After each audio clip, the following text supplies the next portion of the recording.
മുഖം കൊണ്ടല്ല അഭിനയിക്കേണ്ടത്, മനസ്സുകൊണ്ടാണ് അഭിനയിക്കേണ്ടത്. മുഖം കൊണ്ടേ അല്ല എന്ന് വിശ്വസിക്കുന്ന ആളാണ്. അച്ഛന് എഴുതുന്ന രാത്രിയിലൊക്കെ അപ്പോൾ എഴുതിയിട്ട് ചിലപ്പോൾ അച്ഛൻ ഇങ്ങനെ ഇരിക്കും. അപ്പം പേന ഇവിടെ തന്നെ ഇരിക്കും, പക്ഷേ ഈ വിരലിങ്ങനെ ചിലപ്പോൾ ഇങ്ങനൊരു വെപ്പുണ്ട്. ഞാൻ ഈ ഇതിനകത്ത് കിഷ്കിന്ധാനകത്ത് അത് ഉപയോഗിച്ചിട്ടുണ്ട്. എന്നുവെച്ചാൽ പ്രേക്ഷകൻ ഒരിക്കലും ഇയാൾക്ക് ഈ പ്രശ്നമുള്ള ആളാണെന്ന് തോന്നരുത്. അപ്പം ഞാൻ ഇത് പെട്ടെന്ന് എനിക്ക് ഇയാൾ ചുമ്മാ ഇരിക്കുമ്പോൾ തന്നെ വർത്തമാനം പറഞ്ഞുകൊണ്ടിരിക്കും, പ്രേക്ഷകൻ ശ്രദ്ധിക്കുകയില്ല. ഇത് കുറച്ച് കൂടിക്കൂടി വരുമ്പോൾ എനിക്ക് പരിഭ്രമം കൂടിക്കൂടി വരുമ്പോഴത്തേക്കും ഈ വിരലുകൾ മാറും, ഈ വിരലിനകത്തോട്ടാകും. പിന്നെ അതൊക്കെ കുറച്ച് കൂടി കയ്യിലേക്കാകും.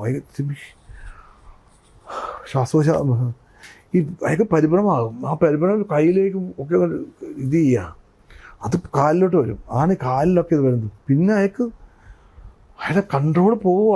അതാണ് സ്പിൻറ്റർ മതി ലൂസായി പോകുന്നത്, അതാണ് മൂത്രം പോകുന്നത്.